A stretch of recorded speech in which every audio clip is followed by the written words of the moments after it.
Hola, ¿qué tal? ¿Cómo están? Bienvenidos a Gilberto Brenis Live. Gracias por estar con nosotros. Hoy los invito porque tenemos un par de temas importantes y que además no tienen nada que ver uno con el otro.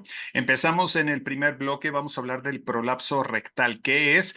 Créame que merece la pena conocerlo para poder atenderlo en caso de que se presente. Y en el segundo bloque estaremos hablando de la importancia de autoconocernos. Muchas veces podemos conocer muy bien a otras personas, pero no nos conocemos a nosotros mismos, así que hablaremos sobre este tema en el segundo bloque. Recuerden que las redes sociales están a su disposición para que nos envíen sugerencias, comentarios y todo lo que ustedes deseen saber en este programa están apareciendo en pantalla. Comenzamos esta emisión, ya está con nosotros y me da muchísimo gusto saludar a José Manuel Moreno Berber. José Manuel, qué gusto verte, ¿cómo estás? Hola Gilberto, ¿cómo estás? Muchas gracias por la invitación. Te mando muchos saludos a ti y a todo tu auditorio. Muchas gracias. Oye, te decía antes de empezar el programa que estuve buscando las imágenes para ilustrar esta entrevista y no inventes qué cosas me encontré. Bueno, incluso no nada más de personas, sino también de animales a los que les sucede este prolapso rectal. Así que soy todo oídos. ¿Qué es un prolapso rectal? Muchas gracias, Gilberto. Bueno, el prolapso rectal es una entidad nosológica, es una enfermedad relativamente frecuente y nos enfrentamos a ella aquí en nuestra práctica médica. Me gustaría empezar por la definición. El prolapso viene de esa palabra del griego prolabi, que es el descenso o el caer, es la caída. Entonces lo podemos definir como la caída de una víscera. En este caso es el recto, pero no hay una causa exacta. Hay muchas teorías, hay muchas estrategias que han tratado de explicarlo. Una de ellas es la intususcepción, es decir, que el recto y el intestino se introduce sobre sí mismo y es lo que genera que protruya. Y otro es que existe una debilidad en todo el piso pélvico que permite que se protruyan todos los órganos y se forme una hernia por deslizamiento. Entonces, aquí tenemos que considerar dos factores muy importantes. Por un lado, un piso pélvico que está con disminución en sus funciones, es decir, con debilidad, y por otro lado, que haya una movilidad del recto. Sin estos dos factores, no se puede presentar el prolapso rectal. Entonces, con esta definición y con esta explicación es lo que podemos iniciar. ¿Quién va a estar más afectado? Depende del grupo etario, es decir, del grupo de edad. Al inicio de la vida afecta a hombres y a mujeres, pero conforme avanza la edad es más raro que ocurra en hombres. En general, en total de todos los prolapsos rectales, es más frecuente en la mujer en una proporción de 10 a 1, o sea, mucho más frecuente en la mujer. Y más de la mitad de los casos de prolapso rectal, Gilberto, ocurren en mayores de 70 años. Entonces, podríamos considerar que esta es una enfermedad ya de personas de edad avanzada. Hoy día lo que vemos es que esta edad de 70 años se ha reducido. Yo veo pacientes con menos edad, 50, 60 años, con prolapso rectal. En el hombre, como mencioné, se presenta en edades más tempranas, en menores de 40 años, y esto obedece a la causa que ahorita vamos a hablar de ella. La causa del prolapso rectal. Bueno, puede haber causas infecciosas y para que el público lo vea en forma muy sencilla, cuestiones parasitarias, amibiasis, otras infecciones como esquistosomiasis, como tricocéfalos, pueden causar este problema médico. Entonces es por eso que muchos bebés o infantes menores reciben los tratamientos adecuados para desparasitarse o para erradicar este tipo de padecimientos infecciosos y se corrige esta situación médica del prolapso rectal. Otros están vinculados con alteraciones psiquiátricas, con demencia, con padecimientos psiquiátricos, con esquizofrenia, y en todos ellos hay esos dos factores que mencioné al inicio, que es la debilidad del piso pélvico y la movilidad anormalmente mayor del recto, ¿sí? Otro de los factores es la cuestión de la multiparidad. Las mujeres que tienen más de 3 hijos son más afectadas que las mujeres que no tienen ese número. Sin embargo, hay controversia de todo esto porque hay mujeres que nunca han tenido hijos y presentan un prolapso rectal. Entonces, como ven, estos son factores predisponentes, pero no causantes al 100% o que expliquen al 100% el desarrollo de un prolapso rectal. Quisiera preguntarte, puedo entender que quizá una mujer que ha tenido varios hijos pueda tener piso pélvico débil, pero ¿hay otras causas o qué es lo que puede provocar que ese piso pélvico no esté en condiciones? Padecimientos que han generado el requerimiento de cirugías, por ejemplo, mujeres que han tenido ya el requerimiento de la extirpación quirúrgica del útero o matriz, como coloquialmente se conoce, es decir, la histerectomía es un factor de riesgo, un factor predisponente. Todos los procedimientos que se han realizado en lo que es el piso pélvico, de alguna forma pueden también contribuir a todo esto. Pero insisto, aquí es hablar de la debilidad del piso pélvico, que en ocasiones es por la falta de ejercicio, mujeres sedentarias, que eso es un factor por sí solo importante, y otro de ellos es que el recto anatómicamente esté con mucha movilidad. Esos son los dos factores que deben coexistir. Ahora, cuando decimos el recto con mucha movilidad, ¿qué es? ¿Ir mucho al baño o qué tipo de No, movilidad? anatómicamente el recto tiene fijaciones, ligamentos, los músculos, la misma continuidad con el recto, del recto con el colon. Y aquí estamos hablando de que es un recto que no es que esté fijo normalmente, sino hay una parte del recto que está dentro del peritoneo, y se llama intraperitoneal, y otro que está por fuera que se llama extraperitoneal. Pero aquí hablamos de que del que los medios naturales o normales de fijación del recto se han perdido, y por eso es que se encuentra con mucha movilidad. Junto con la debilidad del piso pélvico son los dos factores que hacen que se favorezca la presencia o el desarrollo de lo que es el prolapso rectal.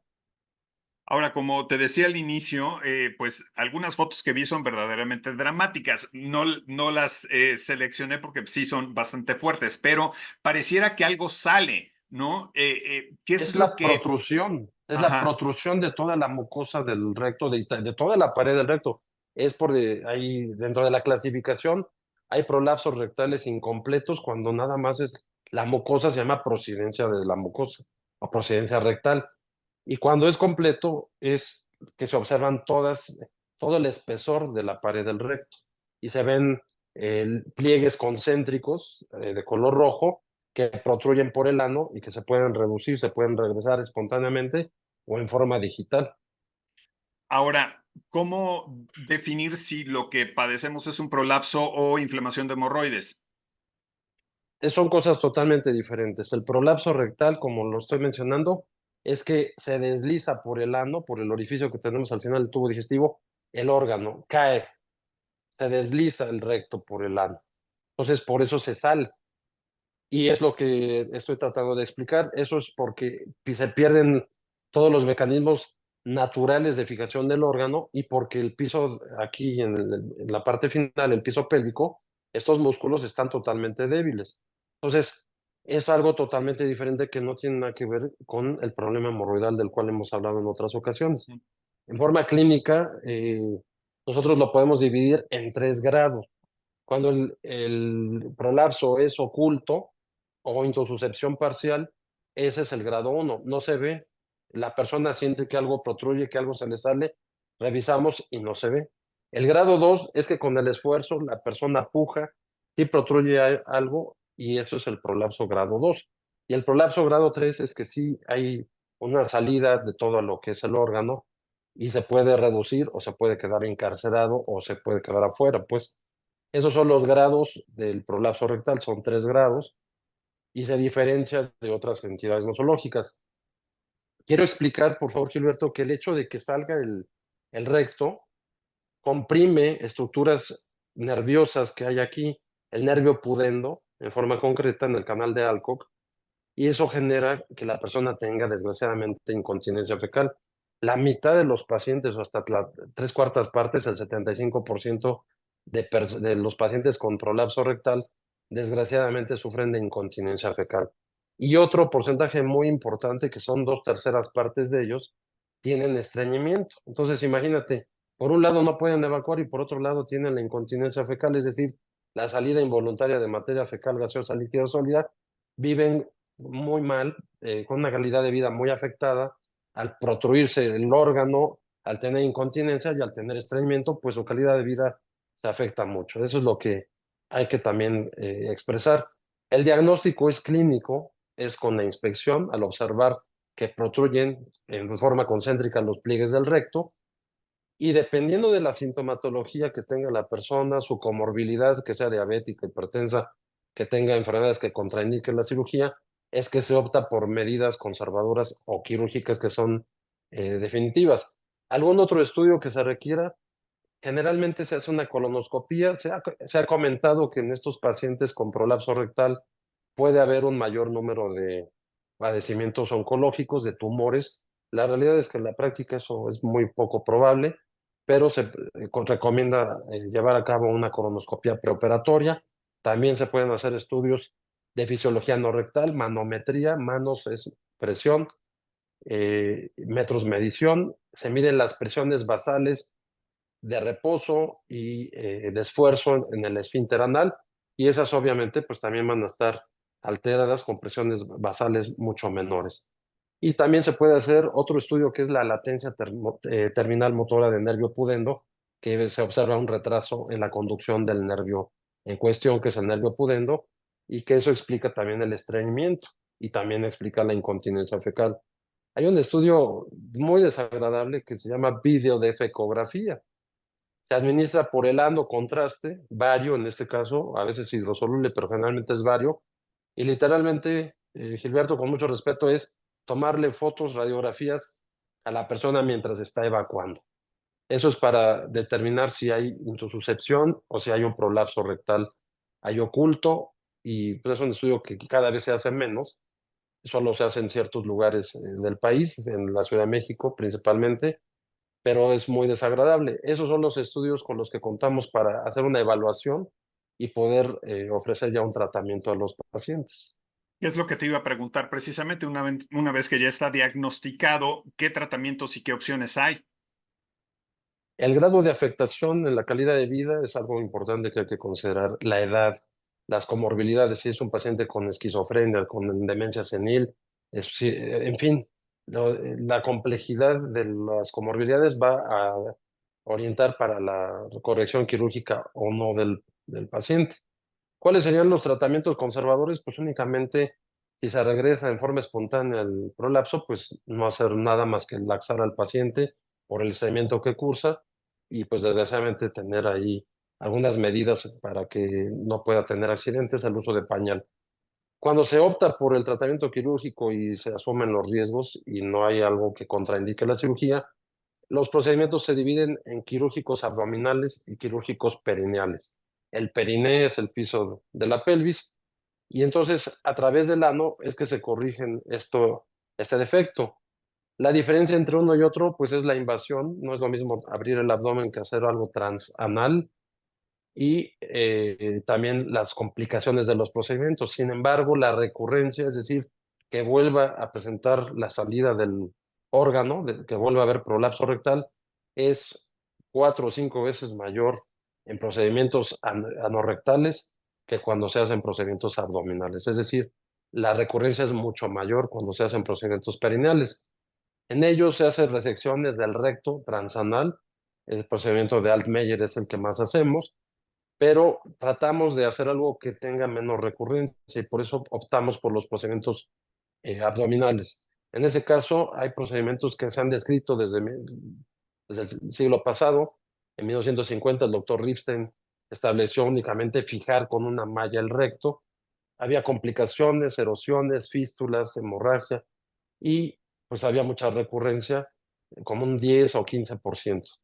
Y después se estableció otro procedimiento en el que se lleva a cabo la resección del colon sigmoides y se fija la fascia presacra del recto. Ese procedimiento es el que hacemos más frecuentemente, se llama Friedman-Goldberg y se puede hacer por abordaje abierto o por abordaje laparoscópico, con una recurrencia mucho menor que el otro, que es de 5 a 6%, y la mejoría del estreñimiento es del 50 o el 70% de los pacientes que se operan. Entonces, en conclusión, dependiendo de las comorbilidades de los pacientes, es el tratamiento que se va a optar. Por ejemplo, hay pacientes que tienen un prolapso rectal muy sintomático, que tienen cardiopatía isquémica severa. Antes se hacía un cerclaje, se colocaba material de sutura no absorbible, el alambre que se usa en el esternón, Gilberto, con ese se hacía una jareta y con eso se apretaba el recto para que no se, el ano para que no se saliera el recto. Eso ya cada vez ya se hace menos, pero es una de las opciones terapéuticas quirúrgicas que también podemos recurrir. Pues muy interesante el tema, José Manuel. Muchas gracias. Gracias por comentarlo y creo que sí es importante, como siempre lo hacemos, recalcar que hay que acudir con un profesional en cuanto pues diagnostiquemos o veamos que algo está sucediendo, ¿no? Y si queremos consultarte a ti, ¿dónde lo hacemos? Muchas gracias por la oportunidad. Este tema, aunque parezca que no, pero sí es frecuente. Hay pena para poderlo externar, pero sí es cada vez más frecuente. Y estoy a sus órdenes en el consultorio 825 del Hospital Ángeles. El número telefónico del consultorio es el 303-8369 y el celular de un servidor las 24 horas del día es el 22 23 50 0899. Muchas gracias, José Manuel. Te mando un abrazo. Un abrazo, Gilberto, y muchas gracias por esta oportunidad. Un saludo afectuoso a ti y a todo tu auditorio. Muchas gracias. Muchas gracias. Hacemos una pausa. En unos segunditos estaremos platicando sobre la importancia de autoconocernos.